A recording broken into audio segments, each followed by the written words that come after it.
अस्सलाम वालेकुम dear students. आज हम करेंगे क्लास 8th का मैथ्स और हम स्टार्ट करते हैं क्लास 8th का यूनिट नंबर 1। और यूनिट नंबर 1 की एक्सरसाइज 1 स्टार्ट करने से पहले हम थोड़ा सा इंट्रोडक्शन देखते हैं कि इंट्रोडक्शन में क्या क्या है। सबसे पहले है जी यूनिट नंबर 1 और चैप्टर का नाम है आपके पास रियल नंबर्स। रियल नंबर्स का तो ज़िक्र है, लेकिन एक्सरसाइज नंबर 1 से पहले रियल नंबर के बारे में फ़िलहाल कोई बात नहीं की गई। सबसे पहले तो आप ये याद रखें कि रियल नंबर्स वो नंबर्स होते हैं जो रैशनल और इर्रैशनल से मिल के बनते हैं, इन दोनों की यूनियन से बनते हैं। अब रैशनल करने से पहले हम देखते हैं कि इंटीजर्स क्या हैं, क्योंकि रैशनल में इंटीजर्स की बात की जाएगी तो आपको पहले पता होना चाहिए कि इंटीजर्स क्या हैं।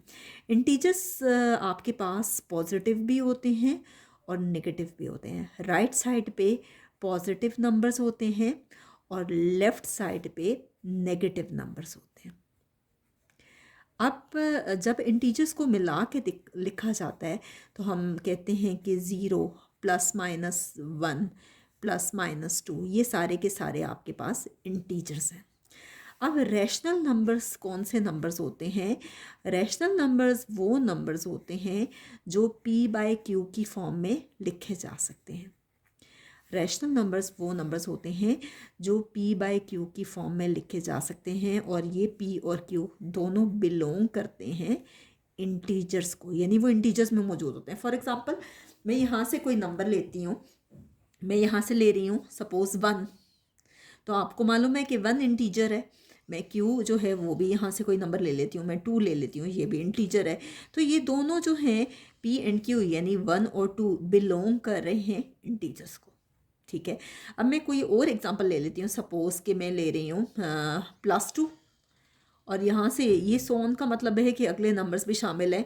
तो सपोज़ कि मैं -4 ले रही हूँ, तो ये भी p भी बिलोंग कर रहा है इंटीजर को, 2 भी और -4 भी ये भी बिलोंग कर रहे हैं इंटीजर को। तो ये भी आपके पास एक रैशनल नंबर है। इसी तरह से मैं अगर 5/6 लेती हूँ या -7/9 या कुछ भी ले लेती हूँ, या मैं दोनों नेगेटिव नंबर्स ले लेती हूँ -6/-11, तो ये सारे के सारे मैंने इंटीजर्स के अंदर से ही लिए हैं, यानी p भी इंटीजर में से है और q भी इंटीजर में से है। सपोज़ कि मैं लेती हूँ 1 / 0। आपको मालूम है कि 1 भी इंटीजर है और 0 भी इंटीजर है, लेकिन ये अनडिफाइंड है। क्यों? इसलिए कि q कभी भी, जो नीचे वाला नंबर है वो कभी भी 0 नहीं होना चाहिए। तो इन शॉर्ट ये कि रैशनल नंबर्स वो नंबर्स होते हैं। रैशनल नंबर की क्या डेफिनेशन है? A number which can be written in the form p/q, ऐसा नंबर जो कि p/q की फॉर्म में लिखा जा सके, ऐसा नंबर जो कि p/q की फॉर्म में लिखा जा सके और p और q बिलोंग करें इंटीजर्स को, तो हम कहते हैं कि वो आपके पास रैशनल नंबर्स हैं। अब बुक पे जो डेफिनेशन है उन्होंने क्या कहा हुआ है, अब बुक वाली डेफिनेशन भी मैं आपको एक्सप्लेन करती हूँ। बुक पे कह रहे हैं when an integer a is divided by an other integer b। मैंने आपको p और q के बारे में बताया। उन्होंने कहा कि एक इंटीजर a दूसरे इंटीजर b पे अगर डिवाइड हो जाए, हम उसको कैसे लिखते हैं? a/b, और b नीचे वाला नॉन ज़ीरो होना चाहिए। मैंने आपसे यही कहा ना कि रैशनल नंबर्स वो होते हैं जो p/q की फॉर्म में होते हैं, और p और q बिलोंग करने चाहिए इंटीजर्स को, और q नॉट इक्वल टू 0। ये p और q की जगह a एंड b कह रहे हैं, तो ये भी बिल्कुल ठीक है। The result is a rational number. जब हम p/q की फॉर्म में लिखते हैं तो रिजल्ट आपके पास क्या होता है? Rational number. So all integers as well as fractions are rational numbers. जितने भी इंटीजर्स होते हैं जो फ्रैक्शन में लिखे जा सकते हैं, यानी ओवर की फॉर्म में, वो रैशनल नंबर होते हैं, और रैशनल नंबर को हमेशा q से रिप्रेजेंट किया जाता है। और ये आपको उसकी कंडीशन बता रहे हैं कि कैसे लिखते हैं हम इसको। हम यूँ लिखते हैं x such that x equal to a/b लिखें या p/q लिखें, एक ही बात है। a/b लिखना चाहते हैं a/b लिख लें, p/q लिखना चाहते हैं p/q लिखते हैं। तो a b बिलोंग कर रहे हैं किसको? इंटीजर्स को। b is not equal to 0, या ये कह सकते हैं या आप कह सकते हैं p/q बिलोंग कर रहे हैं इंटीजर्स को, और q is not equal to 0। आप चाहे p/q लिखें या a b लिखें, एक ही बात है, कोई इस पर कोई भी ऐसी कंडीशन नहीं है जिस पे आपको ये चीज़ क्लियर ना हो। अब देखें कि सपोज़ कि 3 के बारे में कहा जाता है, कोई भी आप नंबर ले लें 3, तो 3 जो है आपको बज़ाहिर तो वो नज़र आता है कि वो रैशनल नहीं है, लेकिन 3 को लिखा जा सकता है 3/1, तो 3 एक रैशनल नंबर है। इसी तरह से मैं सपोज़ कोई नंबर ले लेती हूँ 100, तो 100 को भी लिखा जा सकता है 100/1, तो ये भी आपके पास रैशनल नंबर है। मैं -7 लिखती हूँ, -7 को भी -7/1 लिखा जा सकता है। आप कोई भी नंबर ले लो, उसको डिनोमिनेटर में यानी नीचे वाली लाइन पे आप हमेशा 1 लिखते हो, तो वो आपके पास रैशनल नंबर होता है, क्योंकि उसको p/q की फॉर्म में लिखा जा सकता है। अब सपोज़ कि मैं लेती हूँ स्क्वायर रूट ऑफ 9। 9 का स्क्वायर रूट अगर आपको मालूम नहीं है तो वैसे तो वो 3 के इक्वल होता है, क्योंकि 3 3 ज़ा 9 में बहुत डिटेल में अभी फ़िलहाल स्क्वायर रूट पे नहीं जा रही, लेकिन स्क्वायर रूट ऑफ 9 को लिखा जा सकता है 3, और 3 इक्वल होता है 3/1, यानी जो भी पॉसिबल स्क्वायर रूट्स होते हैं। सपोज़ कि 16 है, 16 का स्क्वायर रूट जो है वो आपके पास होता है 4, तो इसको लिखा जा सकता है 4/1। अगर मैं लिखती हूँ 25, 25 को लिखा जा सकता है 5/1, तो ये भी आपके पास रैशनल नंबर है, क्योंकि इसको फ्रैक्शन में यानी ओवर की फॉर्म में लिखा जा सकता है। अब रियल के बारे में तो मैं आपको बता चुकी, जो कि रैशनल और इरैशनल से मिलके बनते हैं, लेकिन अभी हम रैशनल की बहुत सी डिटेल में जाएंगे, तो हम पहले वो डिटेल में देख लेते हैं कि क्या क्या वो कह रहे हैं। ठीक है, नेक्स्ट है आपके पास terminating decimal representation of rational numbers. कैसे उसकी डेसिमल रिप्रेजेंटेशन होती है? कहते हैं decimal representation of rational numbers. हो सकता है आपको ये बहुत बोरिंग लगे, लेकिन आपको अपने कॉन्सेप्ट्स क्लियर करने के लिए ये सब कुछ पढ़ना पड़ेगा, तभी जो है वो एक्सरसाइज को आप अच्छे तरीके से कर सकते हैं। मैं चाहूँ तो आपको डायरेक्टली भी करवा सकती हूँ, लेकिन उससे आपके कॉन्सेप्ट्स क्लियर नहीं होंगे। आप देखिए डेसिमल रिप्रेजेंटेशन रैशनल नंबर्स की किस तरह से होती है। डेसिमल रिप्रेजेंटेशन इस तरह से होती है कि कोई भी जो रैशनल नंबर होते हैं उसको लिखा जा सकता है टर्मिनेटिंग की फॉर्म में। टर्मिनेटिंग वो होते हैं जो पूरे पूरे डिवाइड हो जाते हैं, एग्जैक्टली डिवाइड हो जाते हैं, तो ये भी आपके पास जो हैं वो रैशनल नंबर्स होते हैं। फॉर एग्जांपल मैं 1 को 4 पे डिवाइड करती हूँ। देखें 1 को अंदर रखते हैं, 4 को बाहर। 4 आप देखें ये 1 छोटा है, ये 4 पे डिवाइड नहीं होता। आप डेसिमल लगाओगे यहाँ 0, 4 2 ज़र 8, ठीक है। 10 में से 8 माइनस करें कितना आता है 2। अब ये फिर 2 छोटा है, 4 बड़ा है, फिर एक 0 लगेगा, 4 5 ज़र 20। अब इस लेवल पे तो आपको मेरे ख्याल से डिवीजन तो आती ही होगी, ठीक है। तो ये क्या आ रहा है 0.25, यानी हम इसको 0.25 लिख सकते हैं। तो देखें ये पूरा पूरा डिवाइड हो गया। जब वो पूरा पूरा डिवाइड हो जाता है तो वो टर्मिनेटिंग रैशनल नंबर होता है, टर्मिनेटिंग डेसिमल फ्रैक्शन आप उसको कहते हो। इस तरह से आपकी बुक पे और भी बहुत से किए हुए हैं उन्होंने, जिस पे वो एग्जैक्टली डिवाइड हो रहे हैं, तो आप कहते हैं कि वो टर्मिनेटिंग डेसिमल फ्रैक्शन है, या उसको आप रैशनल नंबर की फॉर्म में भी लिख सकते हैं। नेक्स्ट है आपके पास होते हैं एक नॉन टर्मिनेटिंग और जो रिकरिंग भी होते हैं। रिकरिंग का मतलब होता है जो कि रिपीट हो रहे होते हैं। रिकरिंग वो होते हैं जो कि रिपीट हो रहे होते हैं।